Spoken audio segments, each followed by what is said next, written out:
What's up, guys? So today I'm going to be replacing the multifunction switch in my 94 F-150. So that controls like the turn signals, the washers, the wipers, high beams, all that. And so the reason I'm doing that is my wipers don't work, but when you push in to turn on the washers, it does spray water and the wipers do kick on. So I know the motor's good, so it's almost certainly the switch, so I'm gonna be replacing that. So I just went to O'Reilly's and got a new one. So yeah, first thing you're gonna wanna do is just disconnect your negative battery cable. That uses a 13 millimeter if you don't know. And then next thing is I'm gonna be pulling this bottom steering column cover off, and that just uses 3 Phillips head screws in these holes here. So yeah, I'm gonna go ahead and do that and then we'll move on. All right, so I got those 3 bottom screws out. And I thought that was it, but actually there is one other screw that's holding this in. I don't know if you can see that, but it's another Phillips and it's right back there on the bottom right corner of the column. So I need to take that out, but I can't get to it without removing this bottom cover. So I'm gonna go ahead and do that. And if you don't know how to do that, there are 2 bolts down here.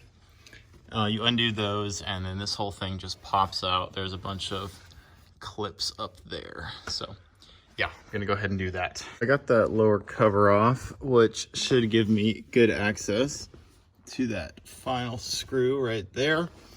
The bolts down the bottom to remove this, use a T20 Torx bit. And then there's just 4 clips up top that clip into the dash. And I just used this little trim tool to kind of get in here and pry that off, and it just popped off. So yeah, so now I should be able to remove that final bolt and pull this thing off of here.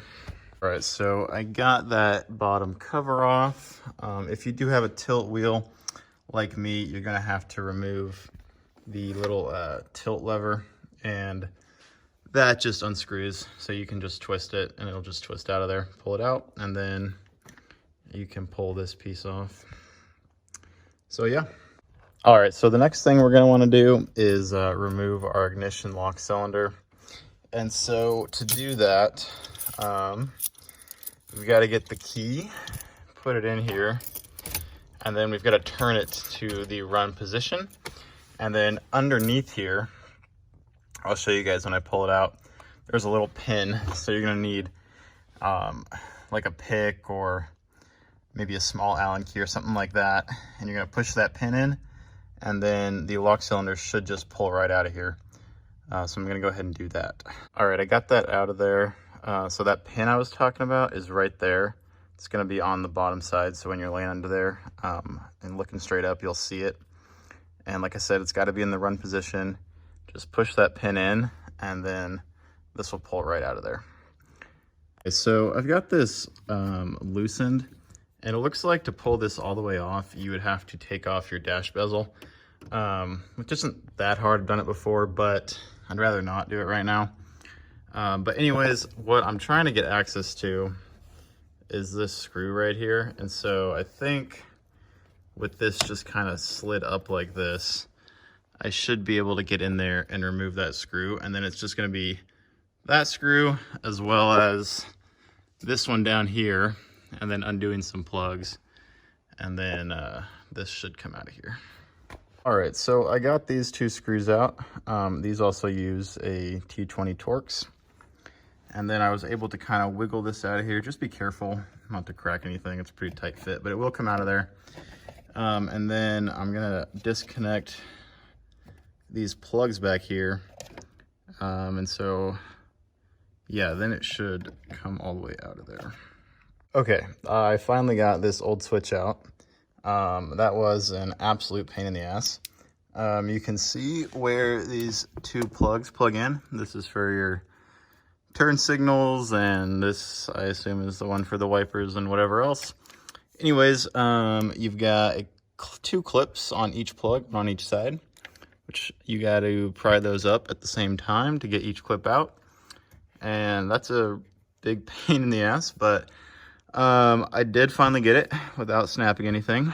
So I just used 2 flathead screwdrivers to pry both sides of those clips. And then once I got the clips undone, and the plugs actually came out pretty easily. You can see this one is the original one. So it's been in there 30 years, and yeah, I think it's time for a new one. All right, I got the new switch in there. Looks good. Installing that is exactly opposite of removing it. Just, again, take your time. This stuff's old plastic, likes to crack. Don't over tighten stuff, that kind of thing. But yeah, I got it in, and let's see if it works. All right, so moment of truth here. The lock cylinder back in. It looks good. And if we come over here, try to see if we can get these wipers to work, because that's the whole reason I did this. Boom, works like a charm. Washers. That works good.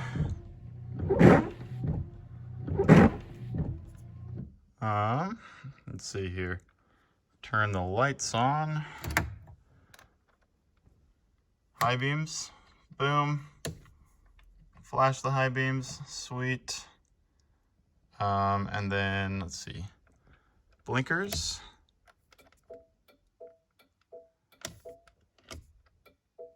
Sweet. And lastly, the hazard button. All right, sweet.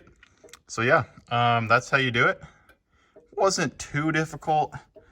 Kind of a pain in the ass. I always get nervous working with this old plastic, but yeah, went in there pretty easy. You do not have to take this off. I saw some people online saying that you did. That might be like the correct way to do it. I'm not sure, but you don't have to. I was able to do this without removing this. I didn't break anything, so yeah. As always, thanks for watching. If you have questions, leave them in the comments. I'll do my best to answer.